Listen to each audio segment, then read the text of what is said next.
Alright guys, welcome back to the vlog. This is Vite Motorsports, and today we are working on the Dirtymax. So, didn't even think to grab the camera before I started. I wasn't even planning to work today, but I just got out here and looked at this thing. I'm like, you gotta be kidding me. Gotta get this done. So, something that's bothered me with this truck since the day we bought it was the front bumper.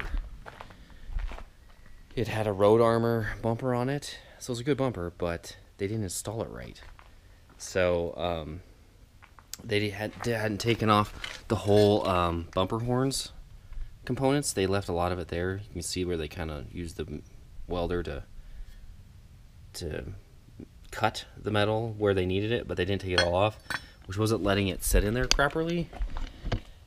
So I cut the whole thing off like it's supposed to be, and right now I've got it painted with some rust preventer that you can see is kind of turning black right now, and once it's all dry it'll turn everything black, and then I'll paint it after that, and then we'll try to get this installed properly so it's not beating on the fenders, because this side they really messed this fender up, rolled it real nice. See, this is not supposed to be like that. It's rolled way in there. It's really bad.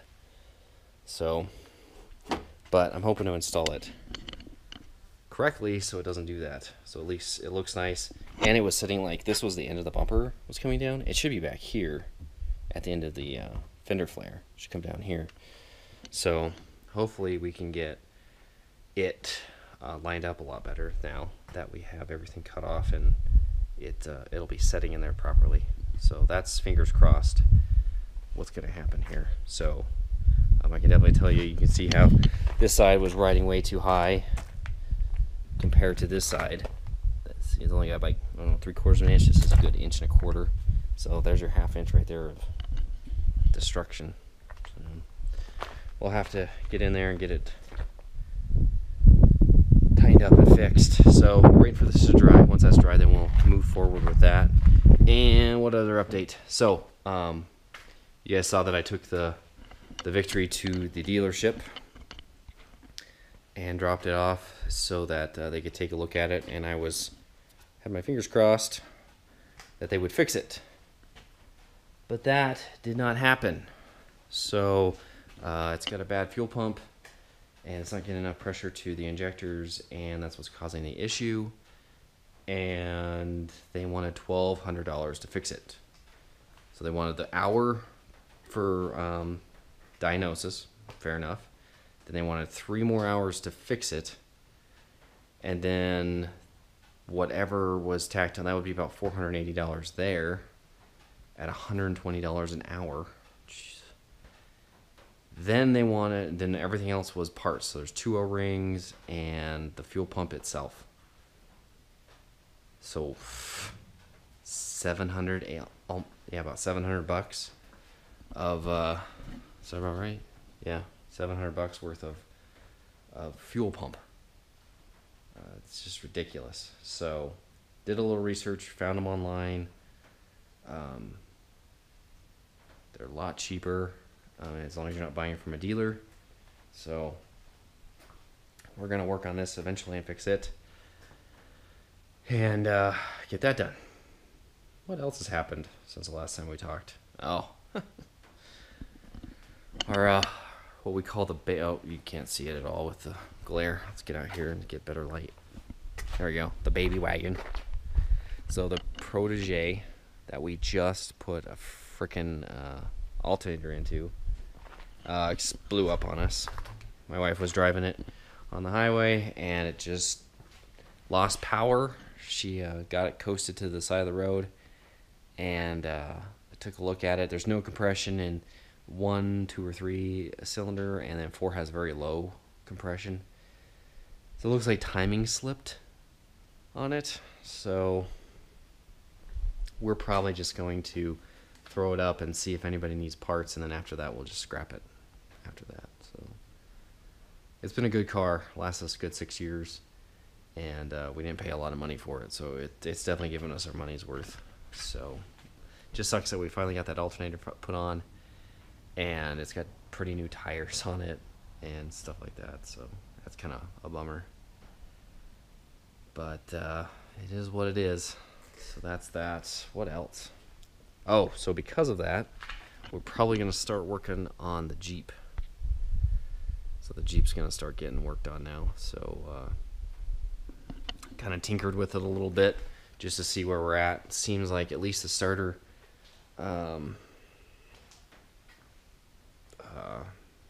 circuit is running and working. So we're going to work on that here coming up. I've been tinkering with ideas on what to do and where I want to go with it. I don't want to mess with a crappy. Some people say they're not, but if I look at it, it looks crappy to me. Crappy Mastercraft carburetor that's on it. It's a 77, so it's getting in that era where they were trying to really choke these motors out. The old motors that had larger carburetors on them had a lot more power, where they started putting these smaller and smaller carburetors on them, and you just see the horsepower tank. So I'm looking at maybe putting in, it's already got an Edelbrock intake manifold on it, so I might put an Edelbrock carb on it, maybe the small 500 CFM, and an MSD ignition. So we're gonna go MSD distributor with that's, they call it, I think, Ready to Ride or something like that model, and it already has the ignition box in it in the distributor. So it's not as powerful as the bigger box, but we don't need all that. I don't need an MSD box on the Jeep. I just need a good ignition, and I'd like to get rid of points. So that's the plan with that. So I want to get this one running, and then I'll probably, we'll see. Just have to see. There's so much going on right now. I still have to get my bike running, and then get the Polaris running again, and all that stuff. So we got a lot to do. A lot of work to do. It seems like every time I get something running and fixed, something else breaks. Or it actually seems like once I get one thing fixed, two things break. So yeah, that's kind of the deal. So I will put you guys in time lapse when I get ready to put the bumper back on. And yeah, cool. See you on the flip side. Alright guys, back again. So this is another day. The paint didn't dry as fast as I thought it would, so I'm back again for another round. So after finding the instructions and figuring out what's going on, either they didn't use the right hardware, or they weren't given the right hardware, or something was wrong. So I had to make a few things. So this is what I had to make. According to the instructions, there needs to be a 3/8" spacer. So I made a quick 3/8" washer there. Used the same 3/8 stock, and made this bolt/washer thing here. So this will go into the bracket, hold down. This has to go, this will be the tricky part. You have the bracket here, and then this has got to slip down between the bracket and the frame. So that's going to be really tricky to get that in there, but we'll figure it out. And then you got to slide in the bracket. So we'll see how it goes. Can't really see it on the black background, huh?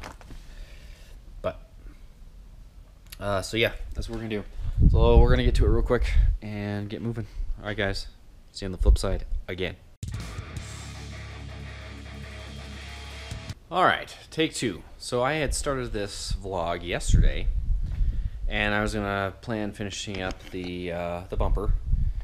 I had to get some things that were missing. There was a bracket missing, and what I had done is I had taken this flat steel, and I had drilled a hole through it, as you can see, maybe, and I put a bolt through it and welded the bolt on there. Well, that's got to slip into the frame.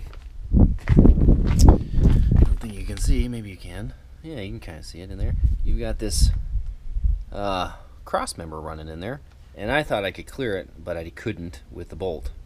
So I had to modify it and put the nut on this side, welded on, and now I'm gonna put it all back together. So yeah, live and learn and move forward. So we're gonna go ahead and get this put in here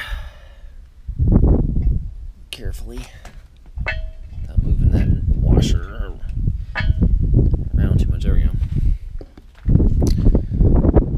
So we're going to make a couple of grinds on this, and then we're going to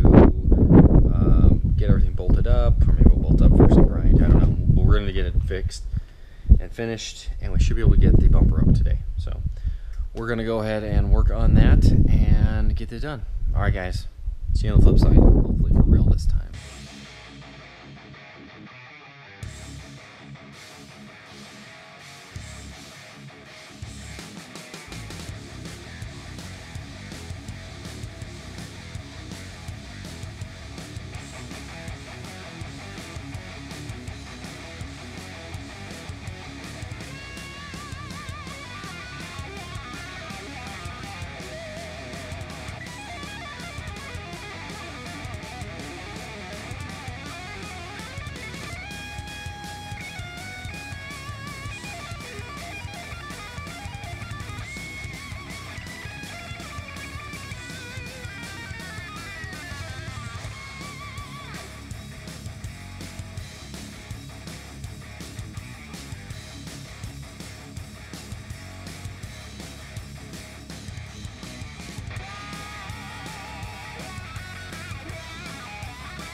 All right, so there we go.